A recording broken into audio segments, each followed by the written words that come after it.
Halo, salam kenal bagi kita semua. Perkenalkan, saya Christopher Sinersaulingi. Saat ini menjabat sebagai Live Commerce Lead di Interpit Indonesia. Saat ini saya akan share juga ya mengenai Indonesia Social Commerce Optimization yang semoga bisa bermanfaat untuk teman-teman semua. Yuk kita mulai. Oke, nah kalau ngomongin soal social commerce gitu ya, mungkin banyak yang udah tahu soal misalnya live stream atau misalnya short video gitu ya, atau video pendek. Nah, tapi mungkin kita bisa start dulu kali ya dari awal dari soal permintaan ke customer itu sendiri gitu ya, di mana ada setidaknya 6 permintaan customer yang memang kita perlu go through satu-satu gitu ya, untuk bisa memahami di mana sih sebetulnya permintaan customer itu sendiri gitu. Yang pertama ada aspek convenience atau kenyamanan, di mana consumer itu pasti memang lebih memilih untuk mencari sesuatu yang memudahkan prosesnya bisa cepat, membeli sesuatu yang rutin gitu juga ya. Terus di mana itu juga sifatnya memang transaksi yang secara habit dilakukan terus-menerus.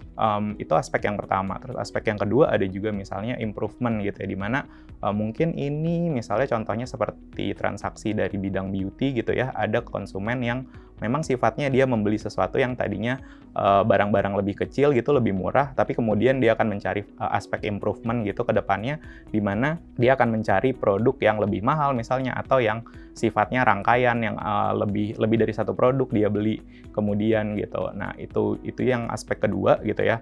Terus ada yang aspek ketiga di mana itu adalah aspek validation. Nah, di sini juga sifatnya konsumen itu mungkin seperti katakanlah smartphone gitu ya. Ketika misalnya konsumen sudah mempunyai handphone dari tahun-tahun sebelumnya gitu, tetapi terus di tahun ini dia mencoba membeli smartphone yang paling flagship atau yang paling baru. Nah, di sini kita bisa melihat bahwa ada aspek-aspek fungsional, yaitu setidaknya 3 aspek itu. Yang pertama tadi convenience, yang kedua improvement, dan yang ketiga itu validation. Dan ini aspek fungsional yang sudah memenuhi dari 60% value e-commerce itu sendiri gitu ya, dari total value-nya. Tetapi kita juga bisa melihat bahwa ada aspek-aspek yang sebetulnya belum terpenuhi, ada sekitar 40%. Apa aja sih aspeknya itu? Nah, kita bisa ngelihat misalnya ada aspek yang sifatnya recommendation gitu, di mana di dalam faktor ini konsumen itu sifatnya dia mencari apa sih produk yang bisa direkomendasikan gitu, apa produk yang sedang tren, apa produk yang baru gitu. Nah, di aspek recommendation ini memang dia lebih butuh untuk interaksi gitu ya antara konsumen dengan brandnya gitu. Nah, selain yang aspek fungsional tadi gitu yang kita mention bahwa itu udah memenuhi 60% dari total nilai e-commerce gitu ya, ada aspek lain yang dimana ini mencakup sekitar 40% yang belum tersentuh secara maksimal gitu ya. Aspek ini dikategorikan sebagai aspek emosional. Kalau yang tadi kan fungsional, nah yang ini sifatnya emosional, yang dimana ini memang sifatnya lebih dalam lagi gitu ya, experience yang sifatnya nyata gitu dari sisi konsumen itu sendiri, butuh real time juga untuk berkomunikasi dengan brandnya. Nah, misalnya aspek contohnya yang pertama itu recommendation, di mana konsumen itu akan membutuhkan rekomendasi, misalnya produk mana sih yang sebetulnya sedang tren, atau misalnya rekomendasi kalau dia ukuran badannya segini menggunakan produk dengan size berapa gitu yang dibutuhkan sama dia. Nah, terus ada juga selain aspek recommendation itu, misalnya aspek indulgence, di mana konsumen ini akan membutuhkan saran gitu ya untuk apa sih opsi-opsi yang tersedia gitu misalnya, atau misalnya produk apa yang dari dia sendiri bisa pilih untuk cocok dengan gayanya dia secara pribadi gitu misalnya, atau secara warna ada preference tertentu. Nah, ini aspek yang sifatnya tadi ya masuk ke dalam faktor emosional di value 40% yang belum tersentuh secara maksimal.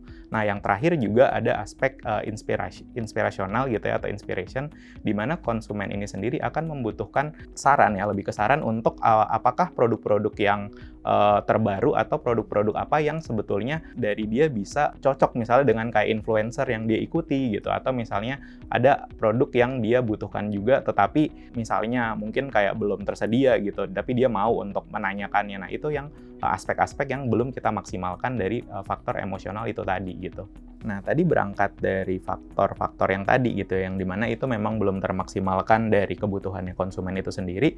Nah, ada pain point atau hal-hal yang memang memang menjadi keterbatasan dari konsumen, atau ya bisa dibilang konsumen itu sendiri belum bisa untuk melakukan pembelian karena faktor-faktor ini gitu ya. Ada misalnya konsumen itu dia untuk membuat keputusan gitu ya, konsumen ini membutuhkan waktu lebih gitu untuk memutuskan proses pembelian itu gitu. Atau misalnya dia juga udah deh jangan beli hari ini tapi belinya di besok gitu, karena hari ini misalnya dia belum punya cukup waktu gitu untuk mempertimbangkan soal produknya gitu. Nah, hal-hal inilah yang misalnya menjadi pain point dari faktor tadi itu yang bisa kita tap in dari faktor emosional itu tadi. Nah, terus misalnya ada juga di mana ya kita tahu ya, dengan adanya smartphone tentunya aplikasinya juga ada lebih dari satu gitu ya, ada banyak sekali aplikasi yang bisa mendistract customer itu sendiri untuk ketika dalam proses pembelian misal ada notifikasi masuk, terus sehingga dia akan berganti aplikasinya. Atau mungkin ada juga konsumen yang dia membutuhkan untuk riset nggak cuma di aplikasi pembelian dari konten produknya itu sendiri gitu ya, tapi juga dia akan membutuhkan proses research gitu ya ketika dalam proses pembelian itu di aplikasi lain gitu, aplikasi lain yang ini di mana itu juga bisa mendistract dia dari journey path-nya itu tadi ya, journey pembelian itu tadi gitu ya.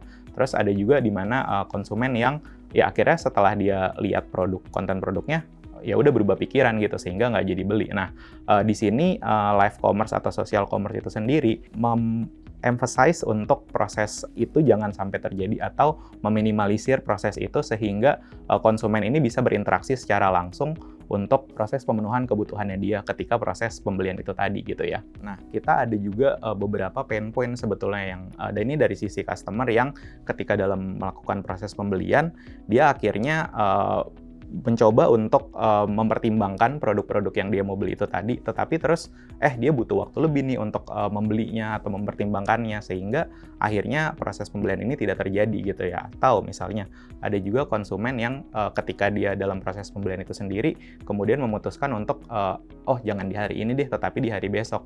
Itu juga menghambat ya proses pembelian itu tadi, instead of di saat ini tapi di besok gitu, karena dia ada misalnya mungkin ya membutuhkan informasi tertentu tapi dia tidak mendapatkannya di konten produk itu sendiri gitu ya, ketika scrolling misalnya di produk itu.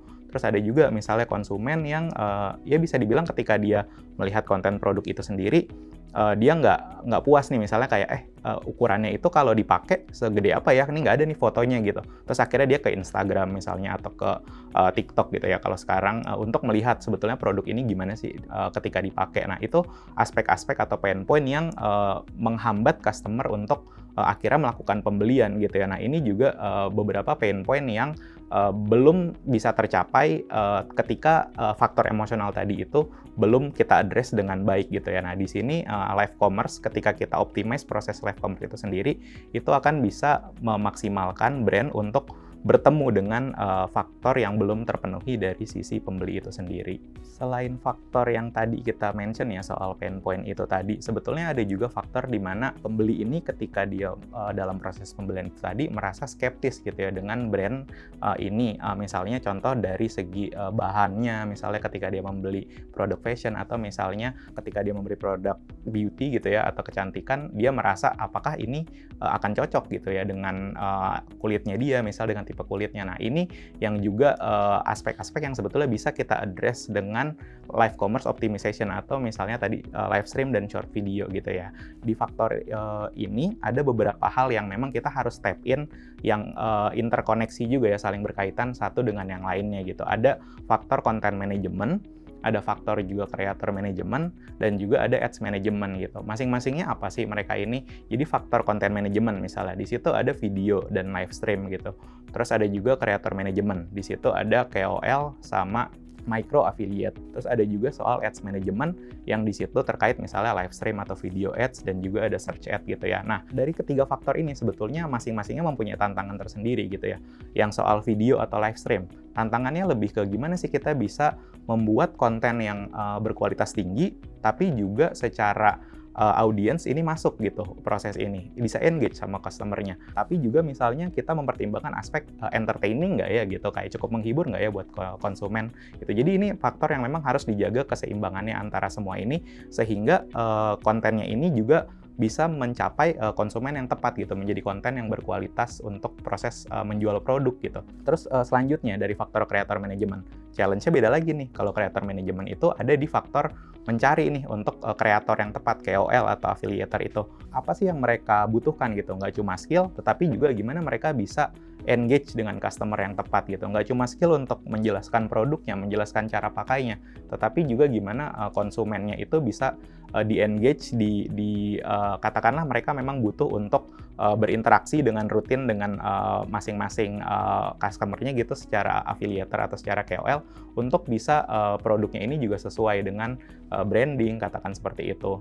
Nah, faktor yang terakhir soal ads management gitu ya.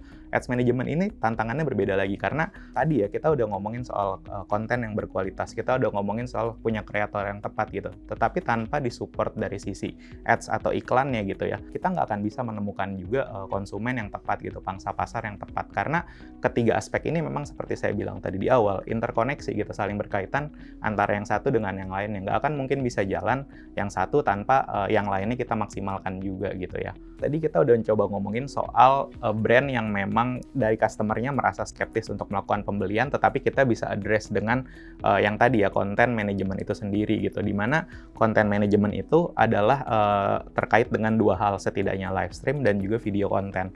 Nah, live stream ini sendiri sama video konten, dua aspek yang kenapa bisa dibilang berbeda, karena dari segi tujuannya atau apa yang bisa kita achieve dengan dua tools ini pun cukup berbeda gitu, dimana live stream dia lebih bersifat untuk mengedepankan conversion atau penjualan yang terjadi. Ketika proses live stream ini, kita bisa memanfaatkan konsumen yang udah masuk di dalam live stream itu untuk berinteraksi. Kita bisa men-secure pembelian mereka, needs mereka gitu ketika mereka udah masuk ke dalam sesi live stream. Kita bisa berinteraksi dengan mereka untuk memastikan mereka mendapatkan semua informasi yang memang dibutuhkan sebelum melakukan pembelian, dan juga kita bisa menciptakan sense of urgency karena misalnya promosinya itu sendiri hanya berlangsung dalam sesi live stream itu, dan ketika live streamnya selesai, promosinya juga selesai gitu, sehingga customer akan ter-engage untuk melakukan pembelian di saat itu juga. Nah, itu kan yang tadi ya tools pertama soal live stream.